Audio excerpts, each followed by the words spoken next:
बिस्मिल्लाहिर्रहमानिर्रहीम बिस्मिल्लाहिर्रहमानिर्रहीम।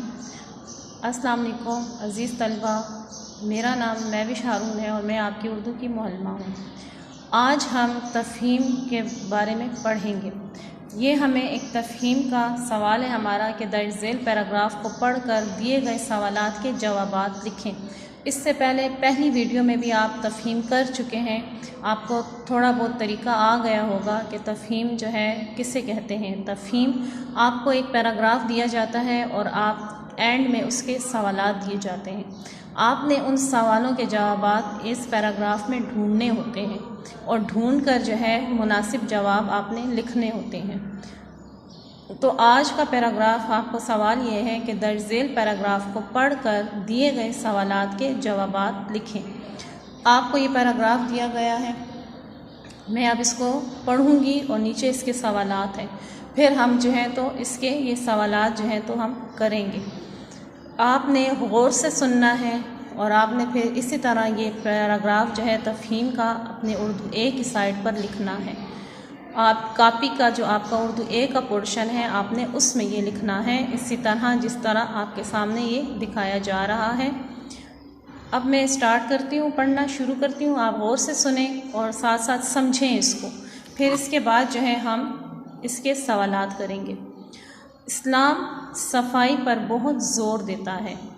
इस्लाम, हमारा मज़हब इस्लाम जो है हमें साफ़ रहने का हुक्म देता है।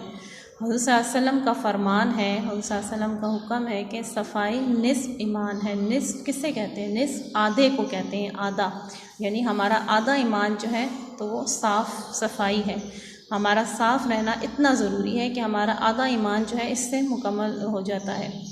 इसलिए हमें चाहिए कि हम अपने माहौल को साफ़ रखें। माहौल हमारे इर्द गिर्द जो जगह है हमारा माहौल है, ये सारा हमारे इर्द गिर्द जो है हमारा माहौल है।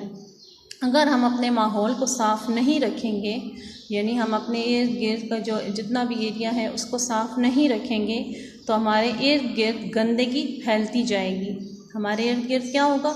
गंदगी फैल जाएगी। ज़ाहिर बात है, आप गंद हटाएंगे नहीं तो गंदगी बढ़ती जाएगी और हमारे इर्द गिर्द जितना भी है सफाई ना करने से गंदगी फैल जाएगी और इसकी वजह से कई बीमारियां जन्म लेंगी, कई बीमारियां पैदा हो जाएंगी। यानी साफ़ रहना इतना हमारे लिए ज़रूरी है कि हम अगर साफ़ नहीं रहेंगे तो तरह तरह की बीमारियां जो हैं तो पैदा हो जाएंगी और बीमारियों में मुब्तला हो जाएंगे। आपको पता है ना कि अक्सर जो पेट की बीमारियां होती हैं गंदा रहने से होती है। आप अगर कुछ गंदा चीज़ खा लेते हैं या गंदी चीज़ खाने से जो है तो जरासीम पेट में जाते हैं और फिर हम जो है तो इससे बीमार हो जाते हैं। या इसी तरह की और कितनी वजूहात होती हैं।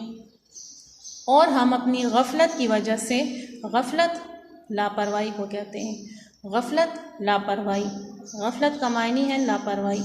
हम अपनी गफलत की वजह से, लापरवाही की वजह से इन बीमारियों का शिकार होकर अपनी सेहत से हाथ धो बैठेंगे, यानी अपनी सेहत जो है अपने हाथों ख़राब कर देंगे। अगर हम सफाई का ख्याल नहीं रखेंगे, लापरवाही करेंगे, अपने इर्द गिर्द के माहौल को साफ़ नहीं रखेंगे तो तरह तरह की बीमारियां जो हैं तो पैदा हो जाएंगी और फिर हम जो है तो अपनी सेहत से हाथ धो बैठेंगे। हमारी सेहत बीमार हो जाएगी, हमारी सेहत जो है तो ख़राब हो जाएगी, हम बीमार रहना शुरू हो जाएंगे। और जो ज़ाहिर बात है, एक बीमार इंसान तो फिर कोई काम नहीं कर सकता, ना वो पढ़ लिख सकता है, ना वो किसी काम में आगे बढ़ सकता है, ना वो मुल्क की तरक्की में आगे जा सकता है। हम अगर सही होंगे, सेहतमंद होंगे, ठीक ठाक होंगे तो हम हर काम में बढ़ चढ़ कर हिस्सा ले सकते हैं। तो इसी तरह ये देखें, अब पहला भी हमारा जो पैराग्राफ है मैं दोबारा पढ़ती हूँ, आप दोबारा सुने। इस्लाम सफाई पर बहुत ज़ोर देता है। इस्लाम सफाई पर बहुत ज़ोर देता है। हुज़ूर सल्लल्लाहु अलैहि वसल्लम का फरमान है कि सफाई निस्फ़ ईमान है, निस्फ़ आधे को कहते हैं। इसलिए हमें चाहिए कि हम अपने माहौल को साफ़ रखें।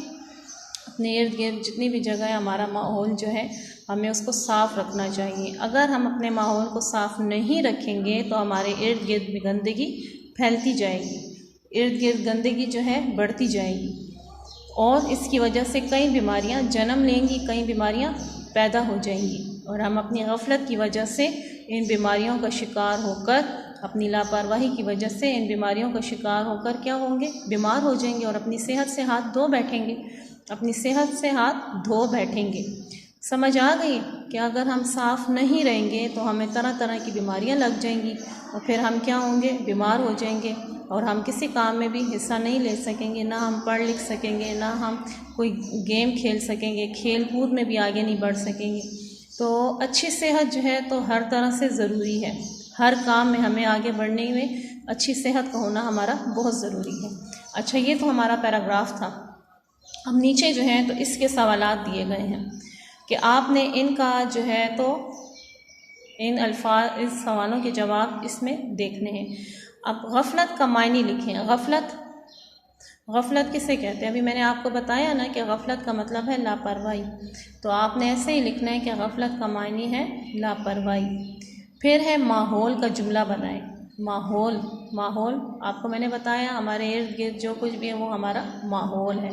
तो माहौल का क्या जुमला बनाएंगे? अब हर एक ने अपना अपना जुमला बनाना है। जैसे हमारे घर का माहौल मज़हबी है, अल्लामा इकबाल ने मज़हबी माहौल में परवरिश पाई, इस किस्म के आपने जुमले बनाने हैं।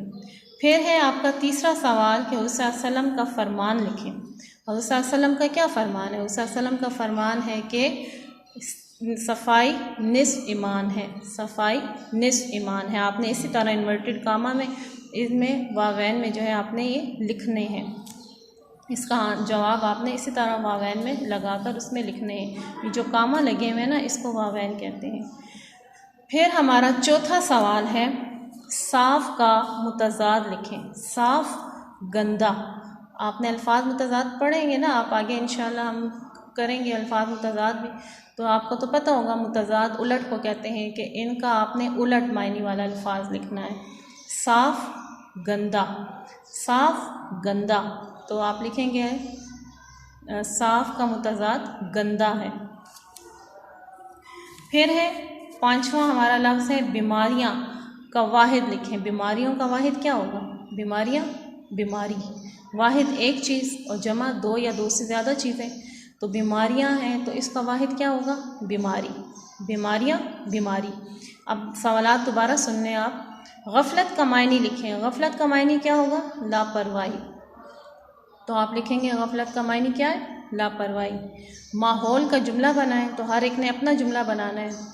मैंने जैसे आपको दो जुमले बताएं, आपने इसी तरह आपने ख़ुद बनाने हैं दो जुमले, एक ही जुमला बनाकर आपने लिखना है। फिर हुज़ूर सल्लल्लाहु अलैहि वसल्लम का फरमान लिखें। तो इस पैराग्राफ में आप देखेंगे कि आपको ऊपर बताया गया है कि हुज़ूर सल्लल्लाहु अलैहि वसल्लम का फरमान है कि सफ़ाई निस्फ़ ईमान है। फिर साफ़ का मुतज़ाद लफ्ज़ लिखें। मुतज़ाद उलट को कहते हैं, उलट अल्फाज। तो साफ़ का मुतज़ाद क्या होगा? गंदा। फिर बीमारियों का वाहिद लिखें। बीमारियां, बीमारी, बीमारियां, बीमारी। तो ये आज के आपकी तफ़हीम का पैराग्राफ था और ये उससे मुतालिक जो है तो नीचे सवालात दिए गए थे। आपने इन सवालात के जवाबात इस पैराग्राफ को पढ़कर, सुनकर, फिर आपने सवालात के जवाबात देने। इंशाअल्लाह उम्मीद करती हूँ कि आपको बहुत अच्छे से समझ आ गई होगी। अगली क्लास के लिए अल्लाह हाफ़िज़।